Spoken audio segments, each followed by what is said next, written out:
Donald Trump winning primaries through all of the criticism that evoked, and he is now likely to be the Republican nominee. Here to talk about all of it, RNC Communications Director Sean Spicer. Sean, thanks for taking a few minutes. So we have that camera on the airport there down in Washington. John Kasich, we haven't heard from him yet. We don't know what he's going to say, but from your standpoint at the RNC, Donald Trump's the presumptive Republican nominee. Is that right? I think you said it earlier before. He will likely be. I mean, he doesn't have the requisite 1237 at this point, but the math is what it is. The trajectory is going to get him there. And I think we wanted to make sure that we started focusing on the general election, uniting the party so that we can focus on Hillary Clinton and making sure that we put a Republican back in the White House. And he said on that question of uniting the Republican Party, Donald Trump on Morning Joe this morning, he was saying he thinks he can unite most of it, but not all of it, that there are going to be some voices out there who've been against him or are going to stay against him. He says he doesn't need them. Is that right? Can he unite most but not all of the party? Well, in every election, whether it's Republican, Democrat, you always have a segment of either party, Republican or Democrat, that won't, come back. I think our goal is to make sure that we get to maximize the Republican vote, pick up some independents and soft Democrats. Look, I mean, the math is simple. We haven't won the last two. The only way we win is by growing the vote, not decreasing it. We don't have that kind of cushion to lose from. So we need to pick up from somewhere. I think Mr. Trump's got an appeal to independents, and it's definitely some soft Democrats.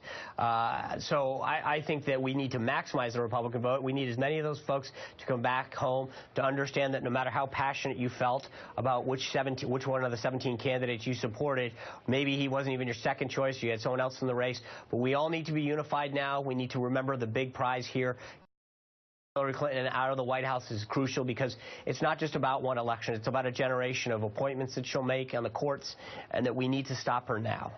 Well, tell me what the process is like then from your standpoint, the Republican National Committee, Donald Trump as the likely nominee. Does something happen now with communication between his campaign, coordination between his campaign and the RNC? Are you going to be working more closely with him? What's going to happen behind the scenes?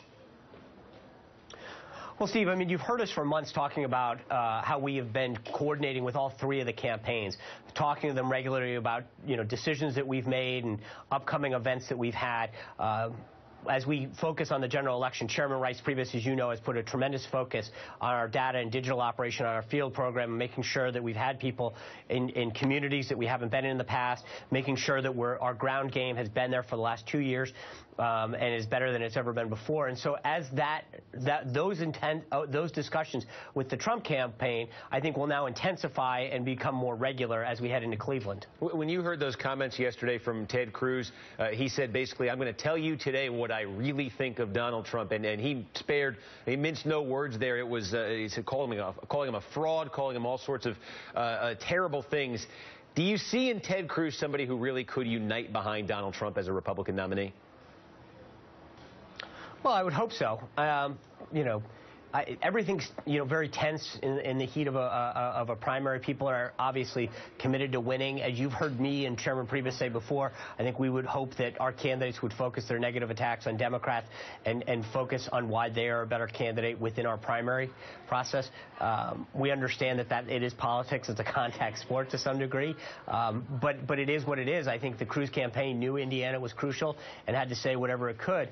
But once we've gotten to the point now, and Senator Cruz did a very honorable thing last night, I think now, hopefully, he more than anybody understands what's at stake, and hopefully hopefully he will come over. But again, it's going to take some time. I understand tension is, there's some raw feelings out there.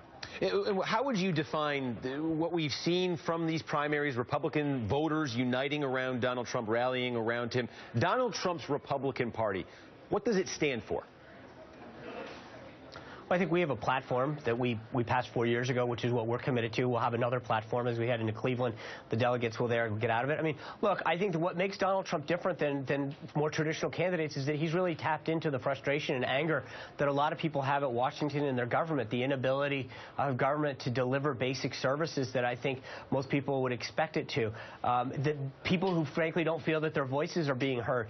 He has tapped into that and is communicating that in a way that maybe traditional candidates haven't. So it's not necessarily the positions, but I think he understands the frustration better than most people have. And frankly, if you look at the results of what he's done over the primary season, it seems to be working.